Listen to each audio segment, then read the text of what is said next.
जय हिंद, वंदे मातरम, जय श्री राम।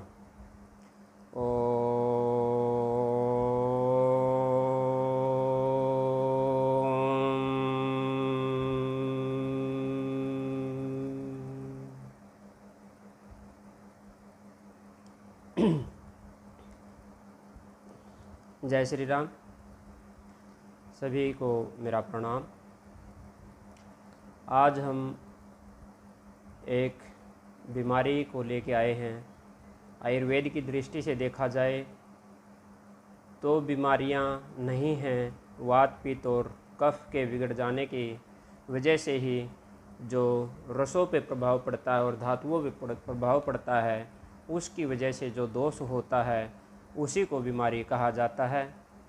आज हम ऐसे ही एक बीमारी लेके आए हैं जिससे कि आज 40 साल की उम्र से ज़्यादा के बहुत ज़्यादा आदमी प्रभावित होते जा रहे हैं और यह समस्या लगातार बढ़ती ही जा रही है, जिसके लिए यह भी कहा जाता है कि इसके लिए दवाइयाँ तो खानी ही पड़ेंगी। लेकिन आयुर्वेदिक शास्त्रों का अध्ययन करने के बाद, पढ़ाई करने के बाद और जो इसके मुख्य नतीजे पे हम पहुँचे हैं, उस विषय को आपके साथ लेके आए हैं। और आज बात करेंगे हम शुगर। शुगर एक लाइलाज बीमारी बता दी गई है और इससे के लिए बोला जाता है कि दवाइयाँ तो खाने ही पड़ेंगी। लेकिन हम अपने प्रयास करके इन चीज़ों से, इस बीमारी से छुटकारा पा सकते हैं और अपनी दिनचर्या को बदल के साधारण दिनचर्या को अपनाकर हम इससे छुटकारा पा सकते हैं और बाकी आगे बढ़ने वाली बीमारियों से, इंसुलिन वगैरह लेने से की समस्याओं से हम बच सकते हैं। यह आपको स्वयं करना होगा।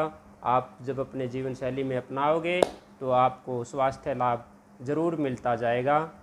सबसे पहले आज हम यह जानते हैं कि शुगर है क्या, क्योंकि जब तक बीमारी की वजह को, बीमारी को नहीं समझा जाता, तब तक उसका निदान कर पाना भी बड़ी मुश्किल बात है और इलाज तो कैसे होगा। तो शुगर क्या है? हमारे शरीर में और सृष्टि में भी 6 रस हैं: मधुर, अम्ल, लवण, कटु, तिक्त और कसाय। इन 6 रसों का हमारे शरीर के अंदर प्रभाव पड़ता है। इन 6 रसों को जब हम ग्रहण करते हैं तो इन्हीं की मात्रा से हमारा शरीर स्वस्थ रहता है। जो हम भोजन ग्रहण करते हैं, तो शुगर क्या है? मधुर रस का शरीर के अंदर अत्यधिक बढ़ जाना या मधुर रस का शरीर के अंदर कम हो जाना, यह शुगर है। जैसे मिठास, डॉक्टर सबसे पहले आपका मीठा खाना बंद कर देते हैं कि भाई शुगर है आपको, तो मीठा खाना बंद कर दिया जाता है कि मीठे का प्रयोग नहीं करो। हम आपकी किसी चीज़ को बंद करने के लिए नहीं बोल रहे, बस अपने जीवन शैली में कुछ परिवर्तन कर सकते हैं। यह तो आपको समझ आ गया होगा कि शुगर हमारे शरीर में मीठे पदार्थ, मीठा रस बढ़ जाने की वजह से शुगर बढ़ता है। और शुगर जैसे चिपचिपा, और यह एक ताकतवर पदार्थ होता है, क्योंकि सर्दियों में बच्चों को वैसे मिठाइयाँ खिलाई जाती थी, मीठा रसीले पदार्थ, रस भरा, और यह जीवन में एक आनंद भी भरता है। इसका बहुत ही महत्वपूर्ण स्थान है शुगर का। इसकी कमी हो जाने भी शरीर के लिए नुकसानदायक है और अत्यधिक बढ़ जाना भी नुकसानदायक है। तो आज हम दोनों स्थिति में बात करेंगे। कम हो जाती है तो हम मीठे पदार्थ ज़्यादा ले सकते हैं, तो इसके बाद यह तो नियंत्रण में आ जाता है। लेकिन बढ़ी हुई के बाद हम अपने दिनचर्या को बदल नहीं पाते। उनकी में मधुर रस की हमारे शरीर के अंदर अधिकता हो जाती है, जिसके कारण शुगर होता है। अब इस पर नियंत्रण कैसे किया जाए? नियंत्रण करने का हमारे आयुर्वेद में ऋषि मुनियों ने बहुत ही सरल तरीका बताया है, जो कि आप अपनी जीवन शैली में इसको अपनाकर अपने शरीर की बीमारी को इस शुगर पर नियंत्रण कर सकते हो। आपको कहीं पर भी ज़्यादा भाग दौड़ करने की ज़रूरत नहीं पड़ेगी। और इसके प्रकार कितने हैं आज हम बात कर लेते हैं। शुगर के 20 प्रकार बताए गए हैं। 10 प्रकार की शुगर कफ से होती है, 6 प्रकार की शुगर पित्त से होती है। कफ ठंडक का प्रतीक है और पित्त गर्म का प्रतीक है। गर्म प्रकृति जिसकी होती है उसको शुगर होती है, तो वह 6 प्रकार की है। और 4 प्रकार की शुगर वात के कारण होती है। तो यह इस हिसाब से 20 प्रकार की शुगर होती है। तो ज़्यादातर अगर मान लिया इसको 3 हिस्सों में बांटा गया है, वात, पित्त और कफ। अब पित्त वाली शुगर की का इलाज कफ वाले दवाई से किया जाए तो यह संभव नहीं है। कफ वाली का पित्त वाली दवाई से इलाज किया जाए वह भी संभव नहीं है। और वात वाली कफ है उसका पित्त और कफ की दवाई से इलाज किया जाए तो इलाज हो पाना संभव नहीं है। उससे नियंत्रण हो सकता है, डाउन हो सकती है, वह ख़त्म नहीं हो सकती, क्योंकि व्यक्ति का जब तक सही से पता नहीं चलता कि भाई इसके अंदर वात है, पित्त है या कफ है और किस वजह से यह शुगर बढ़ी हुई है, तो तब तक उसका पूर्ण इलाज हो पाना असंभव है। हाँ, जैसे ही आपको पता चल जाता है तो हमारे पता चल जाता है वात, पित्त और कफ की है जो आयुर्वेद मानता है, तो उस पर पूर्ण रूप से नियंत्रण पाया जा सकता है। तो इसीलिए हम बात कर रहे हैं अभी रसों के बारे में कि भाई 6 रस हैं, 6 रस में से मधुर रस के बढ़ जाने की वजह से हमें शुगर होता है। उसके बाद हम तासीर को देखते हैं कि व्यक्ति की तासीर गर्म है या ठंडी है, पित्त की समस्या रहती है या डाइजेशन की समस्या रहती है, खाना भूख नहीं लगती या अत्यधिक लगती है। हमारे पास कोई आता है तो हम उसको उचित सलाह देते हैं और तब बताया जा सकता है। अब वीडियो के माध्यम से हम यह कह पाएँ कि आप 100% के ऊपर काबू पा जाओगे, यह तो संभव नहीं है। हाँ, इतना ज़रूर है कि आप अपनी दिनचर्या को बदलोगे तो आप इसके ऊपर ज़रूर से ज़रूर नियंत्रण पा सकते हो। और उसके लिए आपको सुबह उठना होगा, सुबह जल्दी उठना होगा। 4, 5, 6 बजे जब भी आप उठते हो, आपको सबसे पहले हर रोज़ 1 से 2 किलोमीटर पैदल चलना होगा। और यदि आप वह नंगे पैर चल लें तो बहुत ही आपके लिए सोने पे सुहागे जैसी बात होगी। इससे क्या होता है, जब आप नंगे पैर ज़मीन से चलते हो तो भूमि से जो गुरुत्वाकर्षण बल मिलता है वह प्राप्त होता है, भूमि से एनर्जी प्राप्त होती है। साथ साथ में हमारे पैरों के अंदर जो एक्यूप्रेशर पॉइंट हैं, जो मरम बिंदु हैं, उनके ऊपर दबाव पड़ता है और जिससे हमारे पेट शरीर में जो जो अंग हैं वो सब के सब एक्टिव हो जाते हैं।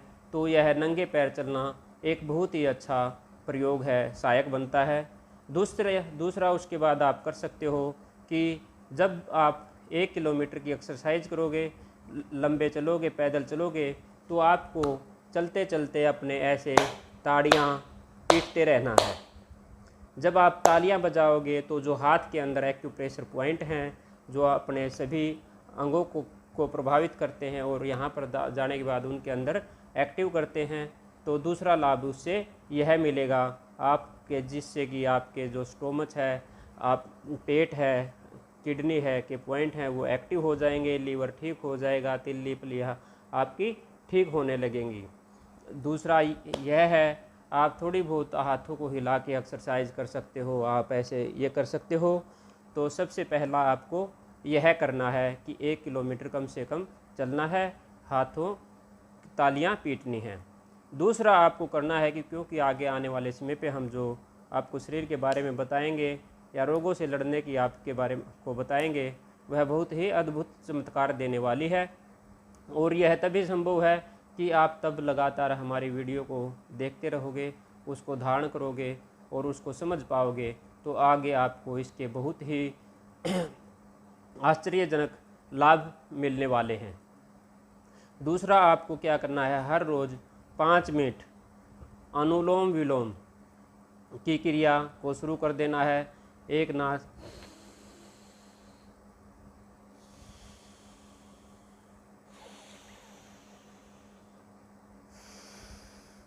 बस यह क्रिया शुरू करनी है। तो इससे आपका क्या होने लग जाएगा, नाड़ी शोधित होने लग जाएगी। और जो नाड़ी शोधित हो जाएगी तो आपकी बीमारियां अपने आप ही ठीक होने लग जाएंगी। इसके बारे में हम आगे बताएंगे। तो यह 2 काम हो गए। उसके बाद आपको क्या करना है, अपने जीवन के अंदर उन मीठे स्वाद को कम कर देना है। कुछ लोग को चाय पीने की आदत होती है, वो बोलते हैं कि सर हम चाय नहीं छोड़ सकते, चाय तो पीनी ही पड़ेगी। तो उनके लिए मैं यह कहता हूँ कि जिस टाइम पर चाय बनाते हैं, चाय के अंदर थोड़ी चीनी की मात्रा कम डालिए और 2 लौंग, 2 काली मिर्च और थोड़ी दालचीनी, इन तीनों का पाउडर बना के रख लीजिए, लौंग, काली मिर्च और दालचीनी। और तब आप अपनी चाय बनाते हो, उसके अंदर उसका थोड़ा प्रयोग कर लीजिए। तो जो मिठास है, चीनी का प्रभाव आपकी शुगर बढ़ाने पर पड़ने वाला है, वह कम हो जाएगा। उसके बाद आपको अपने खान पान में बदलाव करना है। आपको अपने खान पान में जो चिपचिपे पदार्थ हैं, जो तरल पदार्थ हैं, जो लार बनाते हैं, मीठे पदार्थ हैं, जो मिठास का अनुभव कराते हैं, उन पदार्थों का सेवन बंद कर देना है। क्योंकि जो मधुर, अम्ल और लवण, यह हैं, ये शुगर को बढ़ाने वाले पदार्थ हैं। अम्ल इसमें कम है, मीठा सबसे ज़्यादा है, अम्ल से थोड़ा है, जैसे खट्टा मीठा होता है, तो लवण से और कम है। कसाई का आप जितना ज़्यादा सेवन करोगे, कसाई जो पदार्थ हैं जिससे कि चिपचिपाहट दूर हो जाती है मुंह में, जैसे जामुन हो गया, अमरूद के पत्ते हो गए, नीम हो गया, करेला हो गया, इन चीज़ों का, आंवला हो गया, बहेड़ा हो गया, हरड़ हो गई, ये सभी पदार्थ शुगर की मात्रा को नियंत्रण करने वाले हैं। आपको अपने जीवन में हरी सब्जियों का प्रयोग ज़्यादा से ज़्यादा करना है, क्योंकि यह कसाए हैं और ये मिठास को कम करते हैं। एक दिन में यह होने वाला नहीं है, क्योंकि शुगर आपके पूरे शरीर में फैल चुकी है। तब आप लगातार इन पदार्थों का सेवन करते रहोगे। आप एकदम से चाहो कि भाई हमारी लेवल, आज हमने दवाई खाई और कल हमारी शुगर बिल्कुल ठीक, अगर ऐसा करोगे तो जैसे ही शरीर पर एकदम से कोई व्यक्ति है कम बोझ उठा सकता है और वह ज़्यादा बोझ उठा लेता है, तो वह उसके नीचे दब जाएगा, उसके चणक आ जाएगी, कमर में दर्द हो जाएगा या कोई और अन्य समस्या पैदा हो जाएगी। तो कोई भी अभ्यास है धीरे धीरे किया जाता है। कोई बीमारी आई है वह एकदम से नहीं आई, वह धीरे धीरे ही शरीर के अंदर पनपी है और आपको तब पता चला है तब बहुत ज़्यादा समय हो चुका था। तो उसका इलाज भी धीरे धीरे होगा। तब आप इन चीज़ों को लगातार अपनी जीवन शैली में अपनाओगे, दिनचर्या में अपनाओगे, तो 100% आपको आराम लगना शुरू हो जाएगा। कुछ पेशेंट हैं कि वह चाहते हैं कि हथेली पर सरसों हरी हो जाए, ऐसा नहीं हो सकता। और जो कहते हैं कि पहले दिन खाओ अगले दिन आराम, ऐसा मैं अपनी दृष्टि में उचित नहीं मानता हूँ। इससे शरीर में दूसरी समस्याएं भी पैदा हो सकती हैं, हो जाता है। बहुत सारी विधियां हैं, जैसे एक्यूप्रेशर की है, मरम बिंदु वगैरह दबा के जो कंट्रोल किया जाता है। पंच तत्वों के आधार पर अग्नि, वायु, जल, पृथ्वी, आकाश को कंट्रोल किया जाता है। ये हो जाती हैं, आश्चर्यजनक लाभ मिलते हैं, लेकिन वह हर किसी को नहीं मिलते। वह 100 में से 20, 30, 50, कई बार 60% को भी ऐसे लाभ मिलने को दिख जाते हैं। तो मैं सभी से यही कहना चाहूँगा कि आप इन चीज़ों को जो मैंने बताया है, इनका अच्छी तरीके से प्रयोग करके देखो और फिर अपने जीवन में बदलाव देखो, कितना अच्छा बदलाव आपको मिलेगा। और अंत में कहूँगा कि आप ज़्यादा से ज़्यादा जानकारी प्राप्त कर सकते हैं। हमारे चैनल को लाइक कर लें, सब्सक्राइब कर लें और दूसरों को भी शेयर करते रहें और लगातार इनको देखते रहें। आपको बहुत जल्द ही आप ऐसा हो जाएगा, आप अपना खुद का जीवन का तो उद्धार करोगे ही, दूसरों के भी जीवन का उद्धार कर पाओगे, यह 100% कह सकता हूँ। अब हम आज ये इस बीमारी का जिक्र किया, तो कल हम शुरू करने जा रहे हैं कि शरीर क्या है, कैसे किन तत्वों से यह बनता है और कैसे कैसे हम बीमार होते हैं और कैसे कैसे हम इनसे छुटकारा पा सकते हैं, वह हम धीरे धीरे यात्रा करेंगे और धीरे धीरे समझेंगे और समझाएंगे। और जो अपने से होता है कि जो सहयोग ज्ञान प्राप्त किया है प्रभु कृपा से, गुरुओं के आशीर्वाद से, और उन्होंने अपने अनुभव को हमारे तक पहुंचाया है, तो हम भी प्रयास करेंगे कि अपने अनुभव, अपना प्रयास इस ज्ञान को जनता के कल्याण के लिए बांट सकें। आप से भी सहयोग की उम्मीद है कि आप हमारी वीडियो को लाइक करें, चैनल को सब्सक्राइब करें और हमारी चैनल को ज़्यादा से ज़्यादा लोगों तक पहुंचाने का प्रयास करें। इतना ज़रूर है, जो मुझे जानते हैं उनको पता है कि जो मैं अनुभव प्राप्त कर लेता हूँ, जो परिणाम मैं ले लेता हूँ, उन्हीं को साझा करता हूँ। इनमें मेरा कुछ भी नहीं है, जो कुछ है प्रभु की कृपा है, गुरुओं का आशीर्वाद है और आप लोगों का सहयोग है। हम एक माध्यम हो सकते हैं आप तक यह पहुंचाने वाले। हम अपने आप को यह नहीं कहते कि मैं ये कर दिया, मैं ये कर दूंगा, मैं वो कर दूंगा, नहीं। हम केवल हमारे को जो ज्ञान प्राप्त हुआ है, जो है, उसको दे रहे हैं। बाकी सब प्रभु की कृपा और गुरुओं के आशीर्वाद से होता है, हमारा इसमें कुछ भी नहीं है। जय हिंद, वंदे मातरम, जय श्री राम।